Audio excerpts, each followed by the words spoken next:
Hello students, welcome to my channel Jack study planet. बच्चों, आज हम सभी 7th क्लास की उर्दू की किताब जान पहचान का सबक नंबर 4 पढ़ेंगे। क्या नाम है सबक का बेटा? सबक का नाम है हर इंसान बराबर है। क्या पढ़ेंगे आज हम सभी? हर इंसान बराबर है। तो चलिए शुरू करते हैं। आपको ये लाइन पढ़ के ही समझ में आ गया होगा कि इस नज्म में क्या बातें कही गई हैं। बेटा बताती चलूँ मैं कि आपको इस नज्म को लिखा है मुजफ्फर हनफी साहब ने। तो चलिए शुरू करते हैं।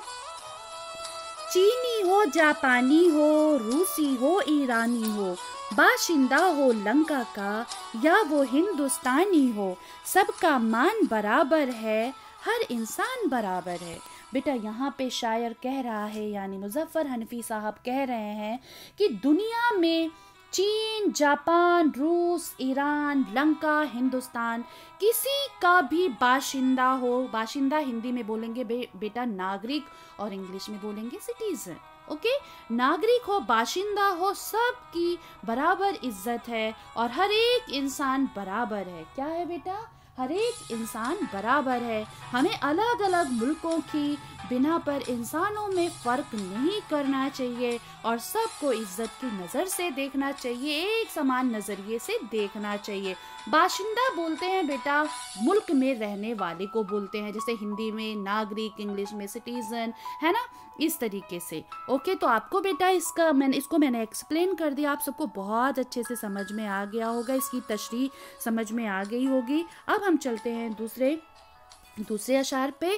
कह रहे हैं अनवर हो या अरबिंदु हो, अनवर हो अरबिंदु हो, मरियम हो या इंदू हो, मुस्लिम हो या ईसाई, वो सिख हो या हिंदू हो, सबका मान बराबर है, हर इंसान बराबर है।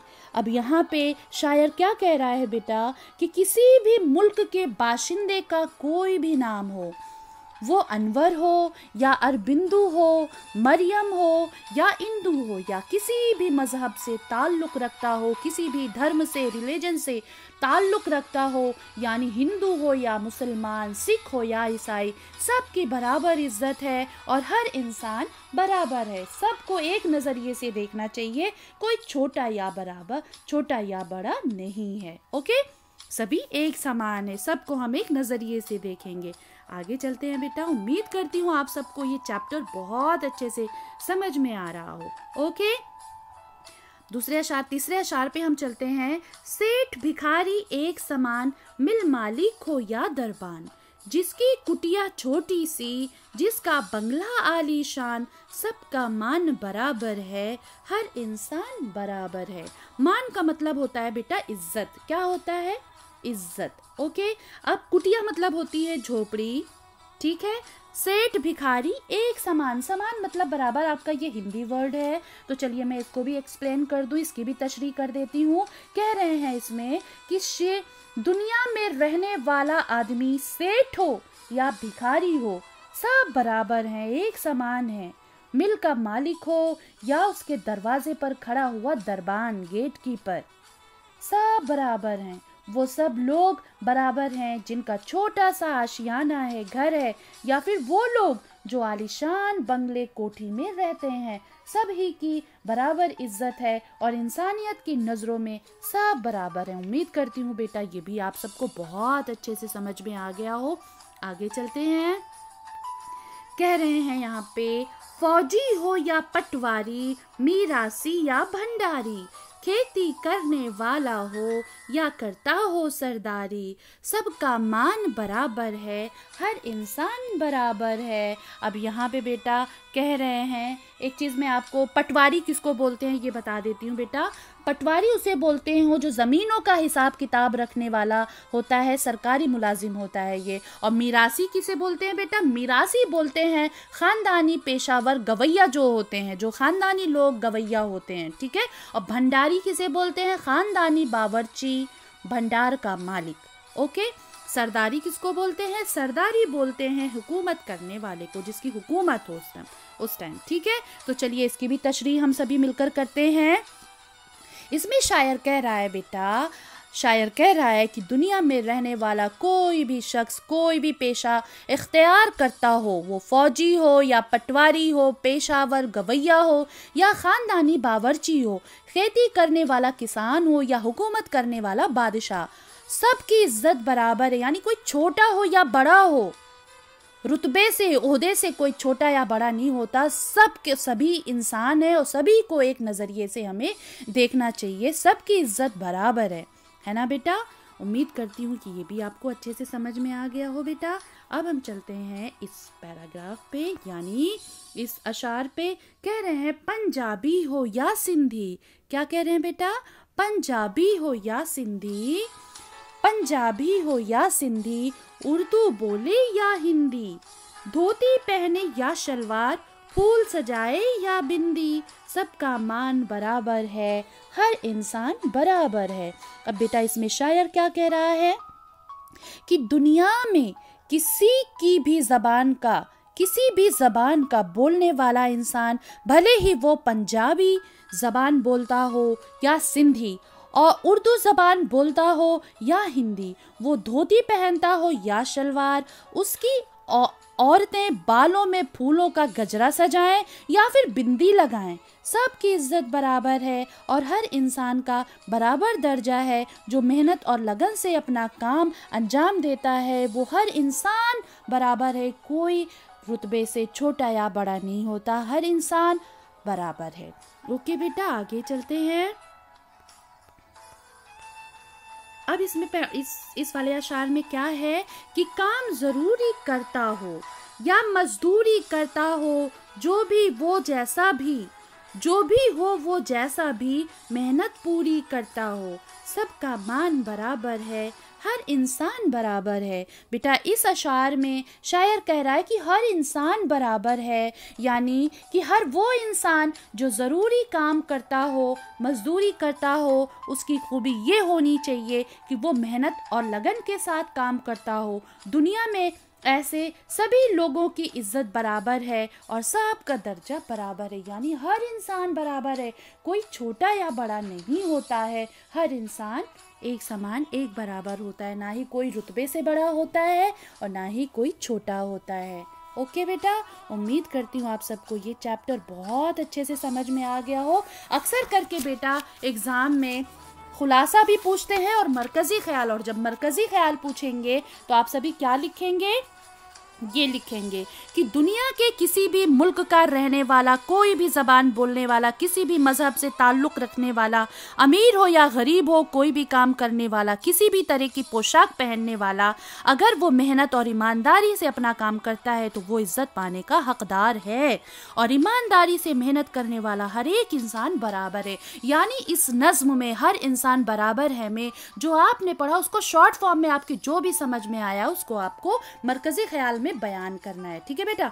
और अगर आपको हर इंसान बराबर का खुलासा करने को आ जाए तो अभी जो मैंने तशरीह की है बेटा वो चीज़ आप अपनी ज़बान में लिखेंगे, ठीक है। और बेटा ये 4 से 5 नंबर का पूछा जाता है। ओके, आगे चलते हैं।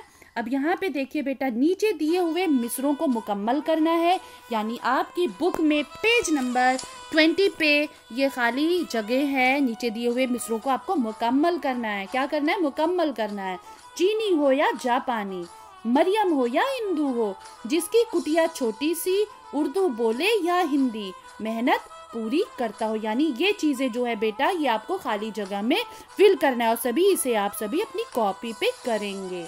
ओके, फिर आप बेटा पेज नंबर 21 पर आ जाइए। पेज नंबर 21 पे चौथा सवाल क्या है? नीचे दी हुई खाली जगहों में नज्म से मुनासिब अल्फाज तलाश करके लिखिए। अब मुल्कों के नाम, कौन कौन से मुल्क के नाम आए हैं बेटा? Hindustan, Iran, Lanka, Japan. और कौमों के नाम कौन कौन से हैं बेटा? मुस्लिम, ईसाई, सिख और हिंदू। ज़बानों के नाम कौन कौन से, यानी कौन कौन सी लैंग्वेज का इस्तेमाल हुआ है इसमें? पंजाबी, सिंधी, उर्दू, हिंदी, है ना। आगे चलते हैं बेटा, हिस्सा 5 पे चलते हैं। 5वें क्वेश्चन पे चलते हैं। हिस्सा अलिफ और बे के सही जोड़ मिलाएं। सही जोड़ मिलाना है हमें। जैसे हिंदुस्तान का क्या होगा? हिंदुस्तानी। हिंदुस्तान का क्या होगा बेटा? हिंदुस्तानी। आगे चलते हैं। अब उसके बाद कह रहे हैं रूस का क्या होगा? रूस का होगा रूसी। क्या होगा? रूसी, यानी रूसी बोलोगे तो यानी रूस का रहने वाला। चीन का क्या होगा? चीनी। क्या होगा बेटा? चीनी। तो आपको इस डायरेक्ट जाके चीनी से मिला देना है। चीन का क्या होगा? चीनी। ईरान का क्या होगा? ईरानी। जापान का क्या होगा? जापानी। सिंपल सा है, बहुत इजी है और अच्छे मार्क्स इसके मिल सकते हैं अगर आप ध्यान देके पढ़ेंगे। अब छठे सवाल पे क्या है बेटा कि नीचे दिए हुए लफ्जों को मिसाल के मुताबिक बदलकर लिखना है आपको। जैसे इंसान है तो क्या लिखेंगे आप यहाँ पे? इंसान का क्या लिखेंगे? इंसानों। मालिक का क्या लिखेंगे? मालिकों। आगे चलते हैं, फटाफट हम इसे सॉल्व करके अपनी कॉपी पे करेंगे। फौजी का क्या होगा बेटा? फौजियों। अफसर, अफसरों। फूल, फूलों। आगे चलते हैं, नीचे सवाल पे क्या है? नीचे वाले सवाल पे 7वें नंबर पे नीचे दिए हुए लफ्जों के हुरूफ अलग अलग करने हैं, यानी यहाँ पे लफ्ज लिखा हुआ है, हम सबको इसके हुरूफ अलग करने हैं। तो चलिए इसे अलग करते हैं हम सभी। कुटिया में कौन कौन से हुरूफ आ रहे हैं? कौन कौन से हुरूफ आ रहे हैं बेटा? काफ, ते, ये, अलिफ। कुटिया, ये देखिए। शलवार, शल व अ र। ओके। बाशिंदा, ब अ श नु द ह। बाशिंदा। पटवारी, ये देखना बेटा कौन कौन से हुरूफ आ रहे हैं, बस तुरंत आपको अलग कर देना। पे के बाद क्या आ रहा है? पट, वा, री, है ना? अरबिंदु, अरबिंदु। ओके, इस तरीके से हमें इसको हुरूफ अलग करके लिखना है। ओके, आगे चलते हैं बेटा। अच्छा, इसमें नीचे खुशखत भी दिया हुआ है, वो आप सभी बहुत ही अच्छी सी खूबसूरत सी राइटिंग में लिखेंगे। जैसे बाशिंदा है, क्या है? बाशिंदा, ईसाई, मिरासी, कुटिया, मेहनत। तो ये सारी चीज़ें आप यहाँ पे बहुत ही खूबसूरत राइटिंग में लिखेंगे और ये नज़्म आपको ज़बानी याद करना है। अब चलिए बेटा हम सभी सवाल जवाब याद कर लेते हैं, पढ़ लेते हैं। पहला सवाल क्या है कि नज़्म में किन मुल्कों के बाशिंदों का जिक्र आया है? हम सभी ने अभी पढ़ा था, चीन, जापान, रूस, ईरान, लंका और हिंदुस्तान के बाशिंदों का जिक्र आया है। नज़्म में किन पेशों का नाम आया है? ठीक है, नज़्म में फौजी, पटवारी, मिरासी, खानदानी, बावर्ची, खेती करने वाले किसान वगैरह वगैरह पेशों का नाम आया है। ओके, तीसरे सवाल पे चलते हैं बेटा। शायर ने नज़्म में किन किन ज़बानों का इस्तेमाल किया है? यह भी रिपीट हो रहा है, हमने पेज नंबर 21 पे सॉल्व किया था, वही चीज़ अब हमें सवाल जवाब में करना पड़ रहा है। शायर ने नज़्म में पंजाबी, सिंधी, उर्दू और हिंदी जैसी ज़बानों का नाम लिया है। सबका मान बराबर है, सबका मान बराबर है, हर इंसान बराबर है, इससे क्या मुराद है?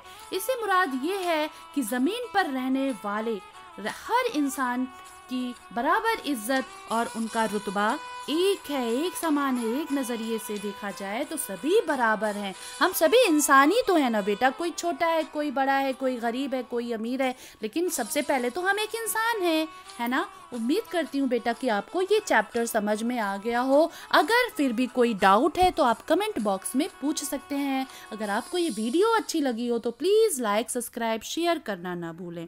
थैंक यू बेटा, बाय बाय।